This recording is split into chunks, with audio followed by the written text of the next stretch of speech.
সকল প্রশংসা মহিয়ান গরিয়ান বিশ্বজগতের একমাত্র স্রষ্টা ও প্রতিপালক, সকল ইবাদতের যিনি একমাত্র অধিকারী, সেই রব্বুল আলামিন আল্লাহ সুবহানাহু ওয়া তাআলার জন্য সকল প্রশংসা। আলহামদুলিল্লাহ। আল্লাহর দয়া এবং শান্তি প্রিয় নবী মুহাম্মদুর রাসূলুল্লাহ সাল্লাল্লাহু আলাইহি ওয়াসাল্লামের প্রতি, যিনি জান্নাতে আদম থেকে শুরু করে নিয়ে কিয়ামত পর্যন্ত যত মানুষ দুনিয়াতে আগমন করবে, এর মাঝে যারা জান্নাত লাভ করবেন, প্রথম যিনি ব্যক্তি জান্নাতের দরজা খুলবেন, আল্লাহ খোলার অনুমতি দিবেন, তিনি হচ্ছেন আমাদের প্রিয় নবী মুহাম্মদুর রাসূলুল্লাহ সাল্লাল্লাহু আলাইহি ওয়াসাল্লাম। তো দরুদ ও সালাম, শান্তি এবং রহমত তার উপরে, তার সাহাবীদের উপরে এবং তার পরিবার পরিজনের উপরে।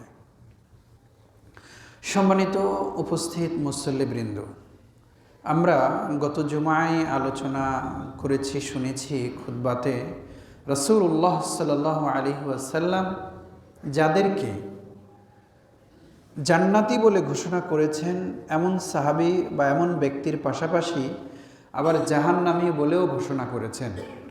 এই বিষয় নিয়ে আমরা আলোচনা করতে যে আমরা জেনেছিলাম, বিশেষত যারা জনগণের সম্পদ বা রাষ্ট্রের মাল, বাইতুল মাল বা গনিমতের মাল, জনগণের সম্পদ বা অন্যের সম্পদ যে আত্মসাৎ করে বা মেরে খায়, এক কথায় মেরে খায়, এই মেরে খাওয়া ব্যক্তিদের ব্যাপারে সে নামাজি হোক, রোজাদার হোক আর হজ করুক, স্বয়ং নবীজির পিছনে সালাত আদায়কারী, নবীর কাছে ইসলাম গ্রহণ করেছে, নবীর সাথে জেহাদ করেছে, সেটা যদি এই মেরে খাওয়া ব্যক্তিকে যদি আল্লাহ জাহান্নামী বলে ঘোষণা করেন, তাহলে আমাদের মতো নামাজি, হাজি, হুজুর, মাওলানা, এগুলোর দাম কোথায়?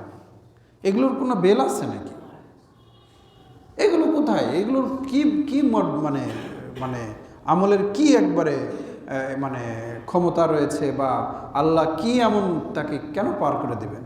যেখানে নবীর সাহাবী নবীর সাথে নামাজ পড়ে, রোজা করে, হজ করে, নবীর সাথে জেহাদ করে, অথচ সম্পদ, অন্যের সম্পদ মেরে খেয়েছে বলে নবী তাকে জাহান্নামী বলে বলেছেন। তা আমাদের কি আমল, কতটুকু আমল, কতটুকু পরহেজগারিতা? তো এইগুলো আসলে সত্যি আমরা কি পর্যায়ে যে আছি, আল্লাহ আপনাকে আমাকে সবাইকে হেফাজত করুন। আজকে আমরা এই বিষয়ের আরও যে কাউকে নবীজি সাল্লাল্লাহু আলাইহি সাল্লাম একবারে নির্দিষ্ট করে জাহান্নামী বলে দিয়েছে, একবারে এই লোকগুলো জাহান্নাম। তো এরকম আরও একজন ব্যক্তির কথা জানব। আমাদের সমাজে এখন আত্মহত্যা, এটার প্রবণতাটা বেড়ে গেছে, কিন্তু এই আত্মহত্যাটা এটা কি ধরনের পাপ, এটা কি ধরনের মানে আল্লাহর কাছে এটা কি ধরনের একটি অপরাধ? নিজেকে কিল হিমসেলফ, নিজেকে হত্যা করে, যে আত্মহত্যা করা, তা এইটার ব্যাপারে এটা মানে কি ধরনের অন্যায় পাপ? এটা ওই ধরনেরই পাপ যাকে নবীজি সাল্লাল্লাহু আলাইহি সাল্লাম একবারে দুনিয়াতেই বলে দিয়েছেন ও তো জাহান্নামী। লোকটা মরাই নেই, তারপরে ঘোষণা এসেছে কিসের? ও জাহান্নামী। কেন? ও আত্মহত্যা করতে যাচ্ছে। তো এটা তো একটা কঠিন ব্যাপার না? এটা তো মানে এটা আসলে কি হচ্ছে সমাজে? তো প্রিয় সুধী, হাদিসে এসেছে যে রাসূলুল্লাহ সাল্লাল্লাহু আলাইহি ওয়াসাল্লাম একবার জিহাদের ময়দানে জিহাদ করতে গেলেন। একদিকে মুসলিম সৈন্য, আরেকদিকে কুফফার, কাফের বাহিনী, মুশরিক বাহিনী, তুমুল লড়াই, মানে কেউ কাউকে যেন ছেড়ে দিচ্ছে না, জয় হয় না, পরাজয় হয় না। চলতে চলতে চলতে চলতে মানুষ তো কতক্ষণ লড়াই করবে? এখনকার যুগের মতো তো আর যুদ্ধ না যে সুইচ টিপতেছি আর ওই দেখতেছি, ওই দূরদর্শন যন্ত্র দিয়ে দেখব, সুইচ টিপব, শারীরিক পরিশ্রম নাই। বিষয়টা তো এরকম না। ঘোড়ার পিঠের উপরে চড়ে, বর্ম পরে, হাতে ঢাল তলোয়ার নিয়ে বর্ম নিয়ে শত্রুর মুখামুখি কতক্ষণ টেকা যায়? বেশ লম্বা সময় ধরে জিহাদ চলল। জয় পরাজয়, কে জয়ী হলো কে পরাজিত হলো ফলাফল শূন্য, কিন্তু যুদ্ধ হচ্ছে, লোক মারা যাচ্ছে। এক সময় দেখা গেল যে সবাই ক্লান্ত, সাহাবীগণও ক্লান্ত, রাসূল সাল্লাল্লাহু আলাইহি সাল্লামের সঙ্গী সাথীরা ক্লান্ত, কাফের মুশরিকরা তারাও ক্লান্ত। তো ক্ষান্ত দেওয়া দরকার। তো নবীজি সাল্লাল্লাহু আলাইহি সাল্লাম সাহাবীদেরকে নিয়ে তিনি একদিকে সরে আসলেন,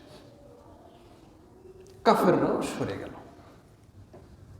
খাবারের প্রয়োজন, বিশ্রামের প্রয়োজন, আবার লড়াই হবে, ভয়াবহ একটা অবস্থা।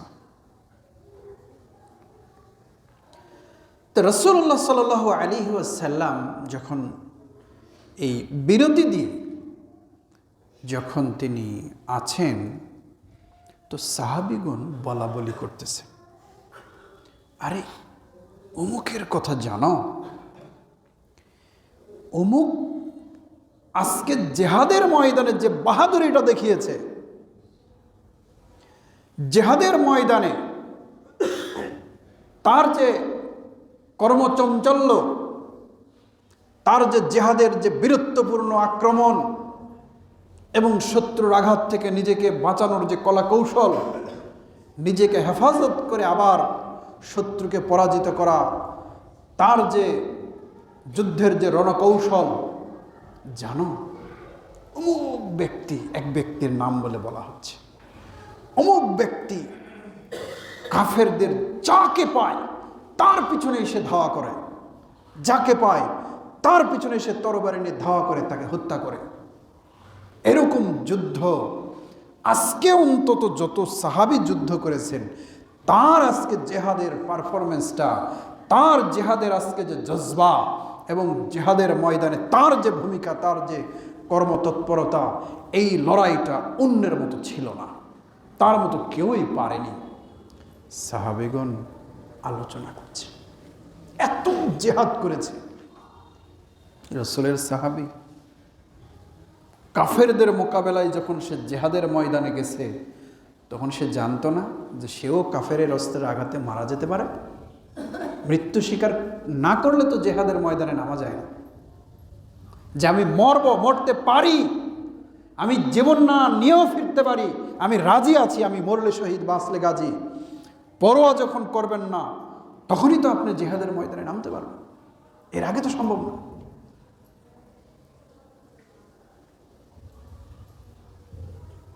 তো এক সাহাবীকে যখন নবীজি সাল্লাল্লাহু আলাইহি সাল্লাম বললেন যে তোমরা জান্নাত, আমরা কিরকম মরব, বা মরতে মরতে তো এখনো 40, 50, 100 বছর দেরি, এরকমটা মনে করি না। তারপরে মরব, মাটি হবে, কবর হবে, তার উপরে তো কতদিন কিয়ামত হবে, দীর্ঘ পথ, তারপরে আবার কিয়ামতের দিন উঠায় বিচার নিকাশ হবে, সেইটাও তো আবার হাজার হাজার বছর সময় লাগবে, 50,000 বছর দুনিয়াবি হিসাবে, একদিনই কিয়ামতের একদিন, কতদিন যে এরকম যাবে। তা আমরা এটাকে বহু দূরে দেখি, অনেক দূর, বহু দূর জান্নাত আর বহু দূর জাহান্নাম। তো রাসূলুল্লাহ সাল্লাল্লাহু আলাইহি সাল্লাম বদরের যুদ্ধে তিনি বললেন, কুমু ইলাল জান্নাহ আরজুহাস সামাওয়াতি ওয়াল আরদ, দাঁড়াও, জিহাদের ময়দানে ঝাঁপিয়ে পড়ো, জান্নাত, যে জান্নাত আসমান এবং জমিন যত বড়, যে ব্যাপ্তি নিয়ে রয়েছে, যে বিশাল প্রশস্ত আসমান এবং জমিন, তুমি একাই একটা জান্নাতের মালিক হবে, ওইরকম বিশাল আসমান জমিনের সমান বড় জান্নাতের তুমি মালিক হবে, দৌড়াও, জিহাদের ময়দানে ঝাঁপিয়ে পড়ো। তো এক সাহাবী বলছেন, বাহ বাহ, মানে আমরা বলি না বাহ বাহ, তা আরবিতে তিনি বললেন বাহ বাহ। তখন রাসূল সাল্লাল্লাহু আলাইহি সাল্লাম এটা শুনতে পেয়েছেন, এই সাহাবী বাহ বাহ, এটা বলো কেন? তো হে রাসূল, আমি মনে করি যে আনা মিনহুম, আমি ওই জান্নাতে, আমি ওই জান্নাতের অধিবাসী আমি হব, এটা আমি মনে করি। তো আল্লাহ রাসূল সাল্লাল্লাহু আলাইহি ওয়াসাল্লাম বললেন যে আনতা মিনহুম, ঠিক আছে, তুমি সেই জান্নাতের অধিকারী হবে। তাহলে রাসূল তাকে কিসের অধিকারী হবে বলেছে? জান্নাতের অধিকারী হবে বলেছে। তার মানে রাসূলুল্লাহ সাল্লাল্লাহু আলাইহি সাল্লাম এর ঘোষণা যে এই ব্যক্তিটা জান্নাতি। তো রাসূলুল্লাহ সাল্লাল্লাহু আলাইহি ওয়াসাল্লাম যখন জান্নাতি যখন বলেছে, তখন এই ব্যক্তি তখন বলছেন, হে রাসূল, আমি জান্নাতি? হ্যাঁ, আনতা মিনহুম, তুমি জান্নাতি।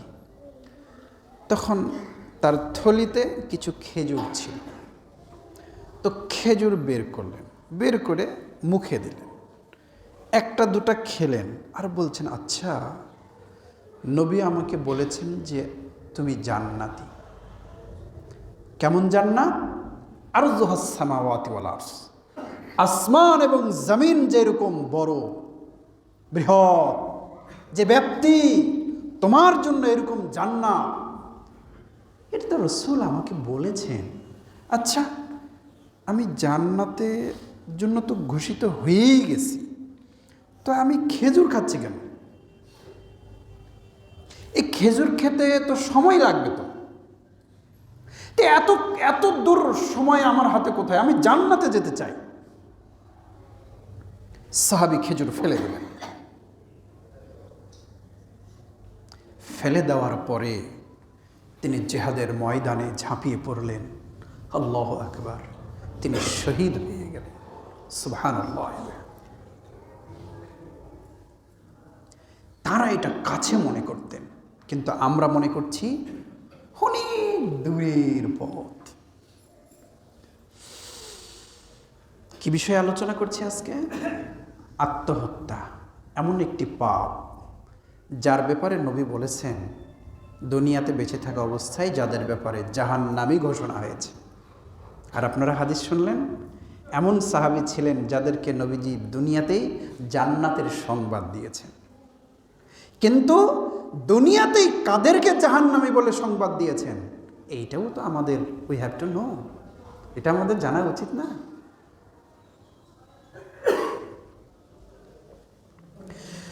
আল্লাহ রাসূল বলেন,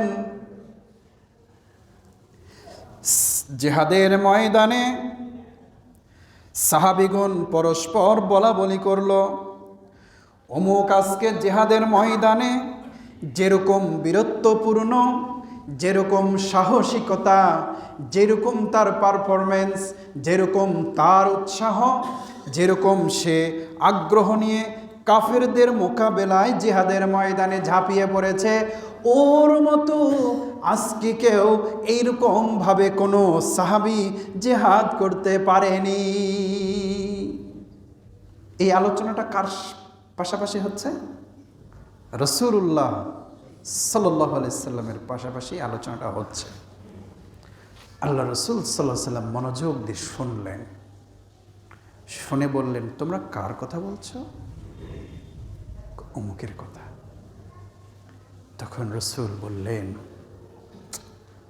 আমা ইন্নাহু মিন আহলিন নার, যাকে তোমরা এত আগ্রহ নিয়ে যার কথা বলছিলে, আর যে জিহাদের ব্যাপারে এত আগ্রহী, সে তো জাহান্নামী। ইন্না লিল্লাহ। নবীজি কি বললেন? সে তো জাহান্নামী। এত ভালো জিহাদ করতেছে,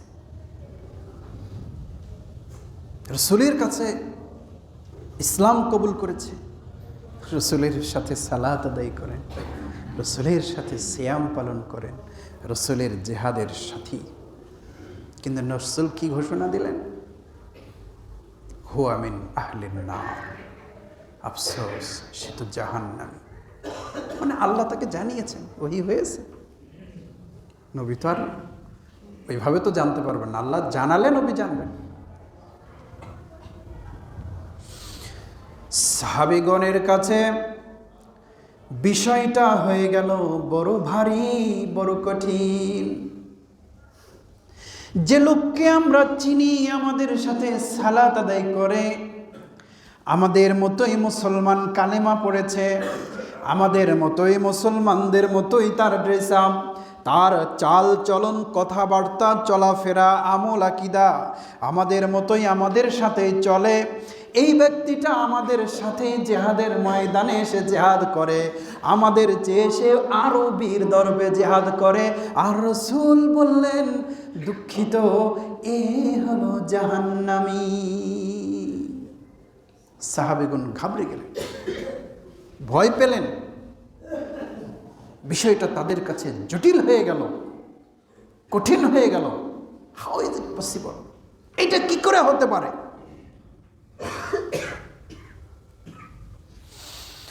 এক সাহাবী তখন বললেন, তোমরা থামো, এখন তো বিরতি চলছে, আবার তো দ্য ব্যাটেল উইল স্টার্ট, আবার তো শুরু হবে, তো আমি খেয়াল রাখবো যে রাসূল এটা কেন বললেন।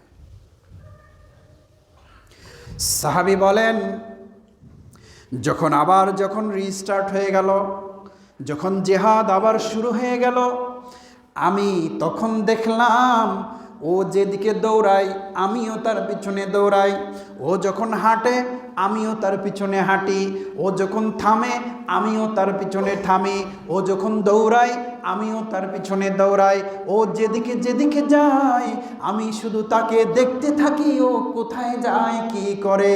জিহাদ করতেছে, জিহাদ করতে করতে হঠাৎ করে শত্রুর একটা আঘাত তাকে এমন করে লেগে গেল, সে আহত হয়ে পড়ে গেল, শরীর দিয়ে রক্ত পড়তেছে, তখন তার যন্ত্রণা হচ্ছে, ছটফট করতেছে, কিন্তু তার জন্য এটা এমন যন্ত্রণা হয়ে গেল সে সহ্য করতে পারেনি। সে কাজ করতে গেছে ভালো, জিহাদের ময়দানে সে ইনজুরি হয়েছে, আহত হয়েছে, তার সব কিছুই ভালো আছে, কাজও ভালো আছে, প্রেক্ষাপটও ভালো আছে, অথচ সে যন্ত্রণা সহ্য করতে না পেরে তার যে তরবারিটা ছিল, এই তরবারির যেটা হাতল ছিল, এটাকে সে মাটিতে গেঁথে দিল, আর তরবারির যে মাথাটা ছিল, সুচালু ধার ছিল, এইটাকে সামনে রেখে তার যে বুক ছিল, নিজে নিজে তার উপরে সে নিজেই বুকটা নিজের তরবারের উপরে চাপায়ে দিয়ে নিজেকে সে দ্রুত নিহত নিশ্চিত করে দিল। ওই ব্যক্তি তখন ছুটে আসলো, যে অনুসন্ধান করতে গেছে, সে দৌড়ে আসে, রাসূল কোথায়, রাসূল কোথায়, রাসূল কোথায়। দেখলেন যে অমুক জায়গায় রাসূল আছে।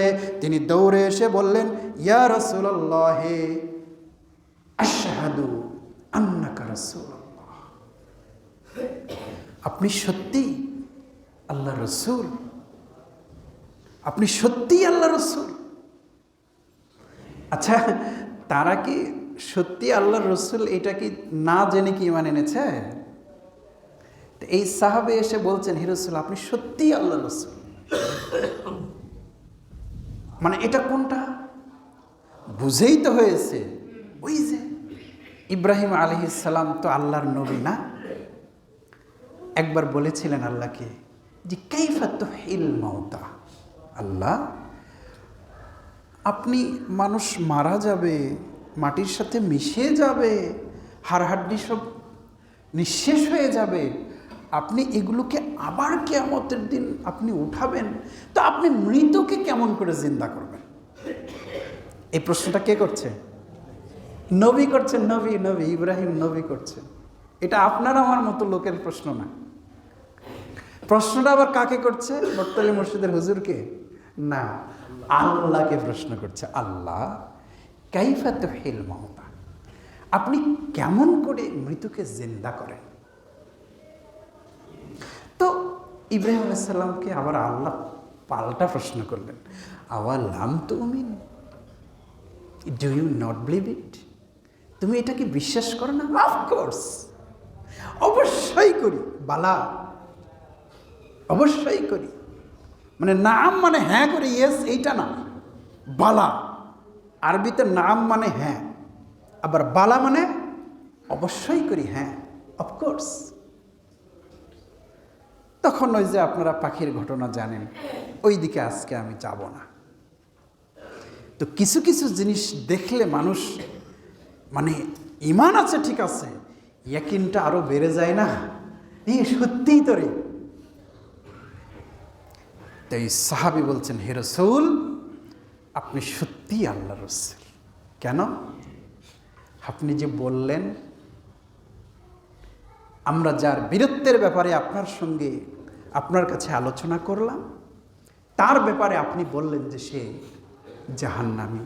আমি তার পিছে পিছে খেয়াল করলাম সে কোথায় যায়, কি করে। সাহাবীদের কাছে এই জিনিসটা খুব কষ্টকর বিষয় হয়ে গেছিল আপনি যখন এই কথাটা বলেছিলেন। হ্যাঁ, আসলেই তো তাই, কষ্ট হওয়ারই তো কথা।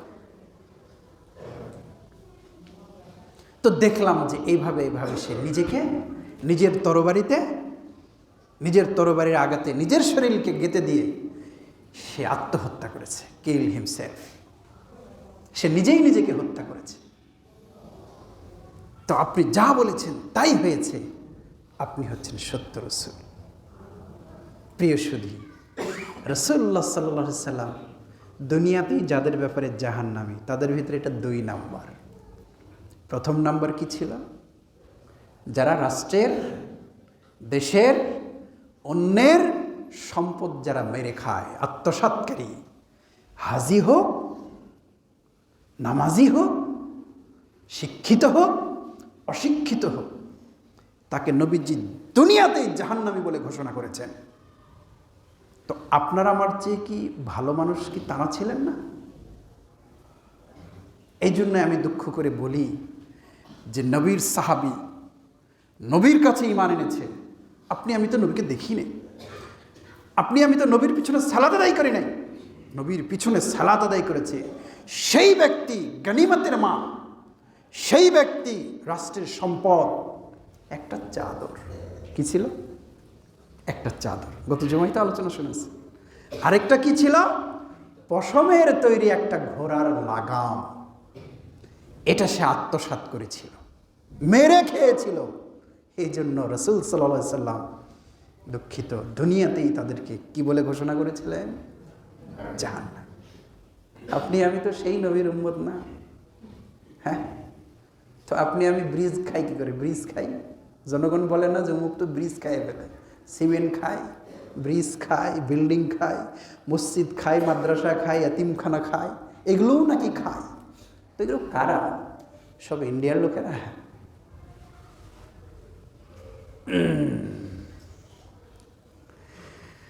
আল্লাহ রাসূল বললেন, দ্বিতীয় ব্যক্তিটা হলো ওই ব্যক্তি যে আত্মহত্যা করে জাহান্নামী, অথচ সেই ব্যক্তি রসুলের সঙ্গে সালাত আদায়, রসুলের সঙ্গে সিয়াম আদায়, রসুলের সঙ্গে জিহাদের ময়দানে গেছে। আত্মহত্যা করা এত বড় মহাপাপ, আত্মহত্যা করা এত বড় মহাপাপ, আত্মহত্যা করা এত বড় মহাপাপ। দুনিয়াতে বেঁচে থাকতেই আল্লাহ রসুল যাদেরকে জাহান্নামী বলে ঘোষণা করেছে। আমি একটা বিষয় একটু আপনাদের সামনে বলি।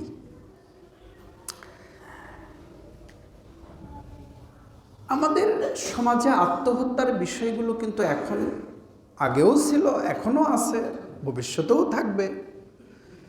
তো এখন প্রযুক্তির কারণে কিনা জানি না, আমরা একটু বেশি এগুলোর খবর জানতে পারছি। আগে হয়তো এই মাপেরই হয়তো হতো, বা এই পরিমাণেই হতো, বা কম হয়তো আমরা জানতে পারতাম না। আই ডোন্ট নো, আমি আসলে বিষয়টা ভালো জানি না। তবে আমাদের কাছে যে আত্মহত্যার যত সংবাদ আসছে, আত্মহত্যার কারণগুলোকে যদি আপনারা অ্যানালাইসিস করেন, ব্যাখ্যা করেন, তদন্ত করেন, ইনভেস্টিগেট করেন, তাহলে আপনারা আমার সাথে আসলে একমত হবেন কিনা জানি না। তবে আমার কাছে মনে হয়েছে বর্তমানে বিভিন্ন কারণে মানুষ আত্মহত্যা কিন্তু করছে, তবে উল্লেখযোগ্য কারণ 2টা। কয়টা? 1, অবৈধ সম্পর্ক, নারী পুরুষের অবৈধ সম্পর্ক। এটা ছোট হোক বা বড় হোক, বিবাহিত হোক বা অবিবাহিত হোক, এটা একটা বড় কারণ। প্রেম ঘটিত বিষয়, আত্মহত্যা ঘটছে। 2, সুদ ভিত্তিক ঋণ কারণে সুদের টাকা এত পরিমাণে নিছে, পরিশোধ করতে পারে না, বাড়িতেও থাকতে পারে না। কারণ বাড়িতে থাকলেই কিস্তিওয়ালা আসে, বুঝলেন? বাড়িতে থাকলেই কিস্তিওয়ালা আসে। এই দুইটা কারণে, অন্য কারণ আছে, আমি বলবো না যে আর কোনো কারণ নেই, তবে আমার কাছে মনে হয়েছে এই দুটা কারণে আত্মহত্যা মানুষ করে বা বেশি করছে। আপনারা আমার সঙ্গে একমত হবেন কিনা জানি না, তবে এটা আমার মত। আচ্ছা বলেন তো, মানুষ এই অন্যের সাথে বা এই যে হারাম রিলেশন, এটা তো মানুষ একটু আনন্দ, একটু সুখের জন্যই তো করতে চায়, নাকি বলেন? আর বড়লোক হওয়ার জন্য কি করে? মানে টাকা বেশি হলে মানুষ কি হবে? সুখী হবে। এইটার আপনার আমার কি ধারণা? কি যার যত টাকা সে তত কি সুখী, এইটাই তো আপনি আমি মনে করি, তাই না? এইটার আপনার মনে করার একটা ব্যাপার হয়েছে। এই জন্য হালাল হোক হারাম হোক, বাই হুক অর ক্রুক, আপনাকে আমাকে টাকার মালিক হতে হবে। বৈধভাবে টাকার মালিক হওয়ার ব্যাপারে কোনো ইসলামে কোনো বাধা নিষেধ নেই, কিন্তু 1 টাকা অবৈধ, এখানেই ইসলামের বার আছে। না, মুসলিম হয়ে আপনি 1 টাকার আপনি দুর্নীতি, মিথ্যা, ঘুষ এগুলো করতে পারেন না। এই যে সুদের কিস্তির টাকা, বাংলাদেশে আত্মহত্যার ঘটনাগুলো আপনি সবগুলোকে সামনে নিয়ে আসেন, নিয়ে আসে আপনি গবেষণা করেন, এটার কি কারণ, এটার কি কারণ, এটার কি কারণ, এটার কি কারণ, দেখেন তো বেশি কিনা এই কিস্তিওয়ালাদের। কেন? মানুষ মনে করেছিল যে সুখী হবে। আল্লাহ যেটা হারাম করেছেন, আমি বহুদিন আপনাদের সামনে বলেছি যে আল্লাহ যেটা হারাম করেছেন, আপনি আমি সেই হারামের মাধ্যম দিয়ে কি হতে চাচ্ছি? সুখী হতে চাচ্ছি। অথচ সুখী মানুষকে সুখ দেওয়ার মালিক আবার কে? আল্লাহ। তো তিনিই তো সুখ দেওয়ার মালিক। তো আপনি আমি তারই অবাধ্য হয়ে আবার সুখী হতে চাচ্ছি, অথচ সুখের মালিক কিন্তু আপনি আমি না। মানুষ মনে করছে যে সুখের মালিক আপনি আমি। আরে আদ-দুনিয়া ও মাতাউল গুরুর, দুনিয়া এটা হচ্ছে ধোঁকার জায়গা। আপনি আমি ধোঁকায় পড়ে আছি বলে মনে করছি যে সম্পদ হওয়া মানেই সুখী, এটা মনে করছি। সম্পদ ওই সুদের টাকা নিয়ে বড়লোক হতে হবে, এটা মনে করছি। কেন? যে টাকা হলেই তো, বেশি টাকা হলে আমি সুখী হয়ে যাব। বেশি টাকা হওয়াটাই যদি সুখের মাপকাঠি হয়, তাহলে আপনাকে আমাকে এখন একটা প্রশ্ন জানতে হবে। একজন ব্যক্তি, সে সাইকেলের মেকার, রিকশায়, বুঝলেন, 5 ওয়াক্ত নামাজ পড়ে, কারো সাথে পাশে নাই, দিনে 200-400 টাকা 500 টাকা যা ইনকাম হয়, বাজার ঘাট করে, ছেলে মেয়ে নিয়ে খায়, ঘুমায়। বাড়ি অত ভালো বাড়ি নয়, কোনো রকম মাথা গোজার ঠাই, হয়তো বৃষ্টির পানি পড়ে না, বা 2-1 ফোঁটা পরেও ওখানে একটু পাত্র দিতে হয়। কিন্তু ওর কোনো ঋণ নাই, দেনা নাই, ওর বাড়িতে কিস্তিওয়ালারা আসে না। এই লোকটাকে আমাদের সামাজিক চোখে আমরা মনে করি যে গরিব ছোট লোক। এই লোকটা হচ্ছে সুখী মানুষ। বলেন আলহামদুলিল্লাহ। আমি বলেছিলাম, অফিসে বসে আমার মতো দাড়িওয়ালা মানুষ, টুপিওয়ালা মানুষ, অফিসে আমি বসে আছি, আমার আরেকজন অফিসার উনিও আছেন, আমার অফিসারের কোনো রকমে দিন চলে যায়, হালালভাবে চলেন।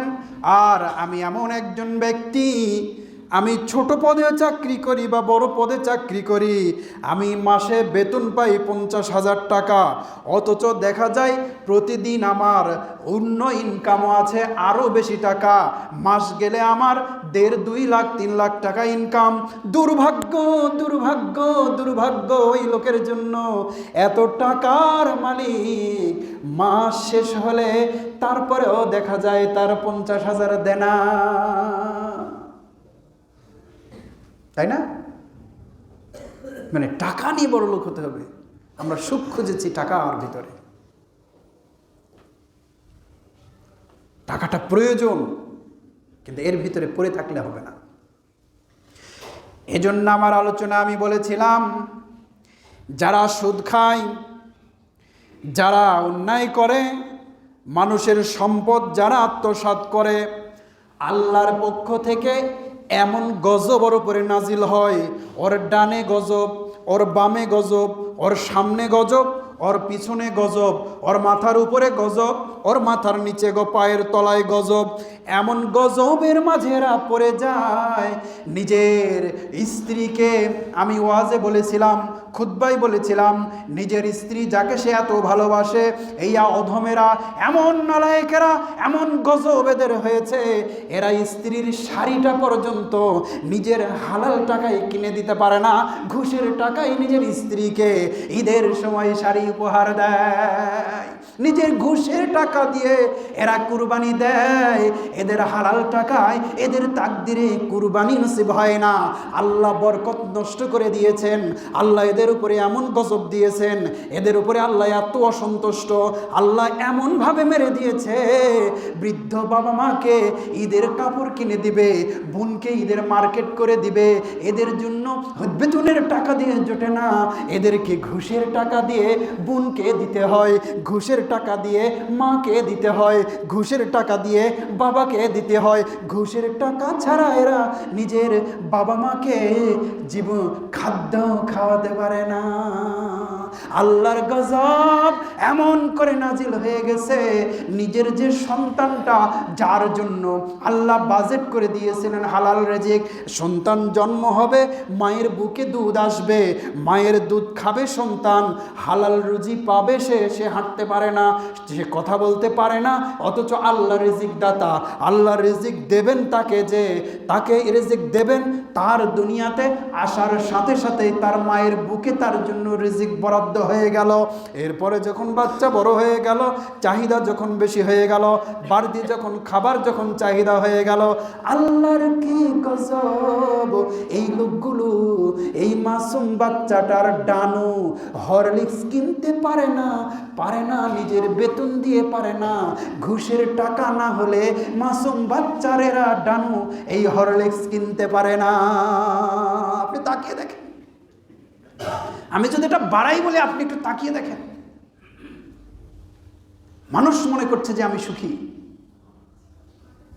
আমার টাকা মানে আমি সুখী, আমি মনে করছি, কিন্তু কিভাবে গজবের ভিতরে আপনি আমি পড়ে গেছি, নিজের সন্তানটার একটা দুধ কিনতে পারি না, অথচ মাসে বেতন অনেক, ডেইলি ইনকাম অনেক। আমি এটা বানাই বলতেছি না, আমেরিকার গল্প বলতেছি, এটা ইন্ডিয়ার গল্প বলতেছি। দেখ আপনি আমি মুসলিম, দেখ আপনি আমি রসুলের উম্মত, আপনার আমার নাম আব্দুল্লাহ আব্দুর রহিম, কিন্তু আপনার আমার ভিতরে কই সেই ঈমান, কই সেই পরহেজগারিতা, কই সেই আমানতদারিতা, যেখানে মুসলিমরা মানুষের আমানত রক্ষা করবে, সেখানে কিভাবে আপনি আমি আমানতকে পয়মাল করার জন্য প্রতিযোগিতায় নেমেছি। আফসোস, মুসলিমরা কি চায়, যে আপনি আমি যেভাবে সুখ খুঁজছি, দেখেন তো সুখ, আপনি আমি যে সুদের টাকা নিয়ে যে সুখী হতে চেয়েছি, দেখেন তো আসলেই কি খুব সুখী হয়েছি? কতভাবে দুঃখ আপনার আমার চারপাশে জড়িয়ে গেছে, আপনি টের পাবেন না। যারা সুদের কারবার করেন তারা দেখবেন তাদের জীবনটা কত সংকীর্ণ হয়ে এসেছে। আপনি নিজেকে জাজ করবেন, আমি যে উদাহরণটা দিলাম না, আপনি জাজ করে দেখবেন যে আমার অবস্থাটা কি। আমার পরিবার কিভাবে চলে। প্রিয় সুধী, কি বিষয়ে আলোচনা করছি? যে রাসূলুল্লাহ সাল্লাল্লাহু আলাইহি সাল্লাম যাদেরকে দুনিয়াতে বেঁচে থাকা অবস্থাতেই জাহান্নামী বলে ঘোষণা করেছেন। এর এক নাম্বার কি? আত্মসাৎকারী, লুটেরা, যারা মেরে খায় জনগণের টাকা, দেশের টাকা, অন্যের সম্পদ। দুই, যারা আত্মহত্যাকারী। আল্লাহ সুবহানাহু ওয়া তাআলা আপনাকে আমাকে আল কানাআহ, অল্পে তুষ্টি, অল্পে তুষ্টি, আমার যা আছে লবণ ভাত খেয়ে আলহামদুলিল্লাহ, হালালভাবে দই মিষ্টি খাবো, কিন্তু হারামভাবে এক কাপ চাও খাবো না ইনশাআল্লাহ। এটার নাম অল্পে তুষ্টি। অল্পে তুষ্টি হব, আত্মহত্যার দিকে নয়। যেটা মানুষ সুখের জন্য, পরকীয়া, বিভিন্ন কিছু সামাজিক অবক্ষয় দেখা গেছে, এগুলোর কারণে কি ঘটতেছে এগুলো আপনি আমি জানি। তো প্রিয় সুধী, আমার আজকের আলোচনার, আজকের জুমার খুতবার নাসিহা for me and for you, শুধু আপনার জন্য না, এটা আমার জন্য, সকল মুসলিমের জন্য। আল্লাহ যে সকল মানুষদেরকে তোমার রাসূল বলেছেন এরা জাহান্নামী, ওই জায়গা থেকে আমরা যেন ওদের অন্তর্ভুক্ত না হই। আল্লাহুম্মা। যারা জান্নাতি, তুমি তোমার রাসূল দুনিয়াতে বেঁচে থাকা অবস্থায় কত সাহাবীর নাম জান্নাতি ঘোষণা করেছেন, যে অমুক জান্নাতি, অমুক জান্নাতি, অমুক জান্নাতি। তা আমরা তো রাসূলের যুগে বেঁচে ছিলাম না, আমরা তো রাসূলের যুগে আমাদের জন্ম হয়নি। আপনি দয়াময় প্রতিপালক এমন আমল করার তৌফিক দান করুন, আমরাও যেন তাদের অন্তর্ভুক্ত হই।